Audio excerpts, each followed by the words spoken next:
That's tax. Anybody interested in a tax? Well, I'm going to call on everybody, but I'm going to go through this list of people that were complaining to me in Hampton. You didn't discuss any of these things. Anything interested in the tax bill? Yes, the tax bill. You're talking about the Senate budget resolution and reconciliation, is that what you're referring to? But before you ask your question, let me explain that the budget just passed last week, and then the budget does not go to the president. That's just an internal congressional document that sets the stage for what you're going to ask me about. Right. I mean, it sets amounts that each committee is supposed to cut or budget. Am I correct? Yeah. Now, if you're like a House member and you look at the Senate, and we only have $1 billion for each committee, that doesn't mean we aren't going to cut more than $1 billion, but we just want to leave maximum leeway to the committee to decide how they're going to spend it. So go ahead with your question. The resolution basically supports, that you supported, extends and expands the tax cuts from the 2017 tax bill, and to extend those cuts, which largely go to the top 5% or so of people. They get something like 50% of the benefits from that tax bill. The resolution allows deficits to increase by $1.5 trillion under the Finance Committee's calculations, but that doesn't account for $4 trillion in costs of extending the tax cuts, bringing the actual cost around $5.3 billion. The bipartisan policy center, trillion, 5.3 trillion over 10 years, and this is from the bipartisan policy center. And meanwhile, like the House resolution, the Senate resolution calls for $880 billion in cuts over 10 years from the Energy and Commerce Committee, which includes Medicare and Medicaid. And it also orders the Agriculture Committee to cut $230 billion, among cuts from other committees, while increasing funds and for defense and other areas. And yet, after all those cuts, we still end up with trillions in deficits.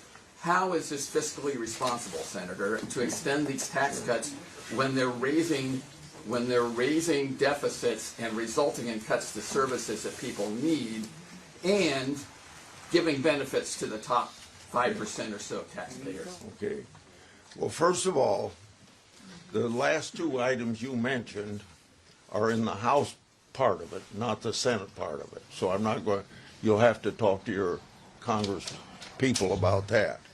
But I can answer the tax part of it very easily, because if we, the way the 2017 tax bill was passed, it was passed under this process of reconciliation, and you can't pass a tax bill, either increase or decrease, for more than 10 years unless you get 60 votes to do it. So we only had 51 or 52 votes in 2017. So it sunsets. It could go for 2 more years, but we sunset it December 31st, 2025. So here's what's going to happen if we don't continue that tax policy into the future. You're going to have the biggest tax increase in the history of the country without even a vote of Congress, because it sunsets, and so you just automatically go back to the tax levels prior to 2017. We can't let that happen, because it would be the biggest tax increase on the middle class in the history of America, and it wouldn't give any more benefits to anybody than what they had in the 2017 tax bill. So it's very important that we keep the tax level where it is, which has been historically about 17% of all the gross national product of this country, coming to the Congress of the United States at about 17 to 18% of all the activity, economic activity in this country. So it keeps a tax policy that we've had in place for decades. Okay, now the next one would be. What do you mean? The next one would, tax policy we've the had next one would be border security. He asked a question. Can I ask a quick question?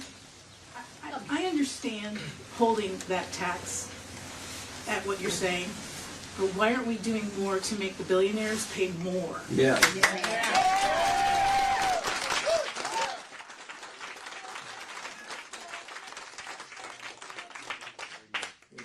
It might surprise you this.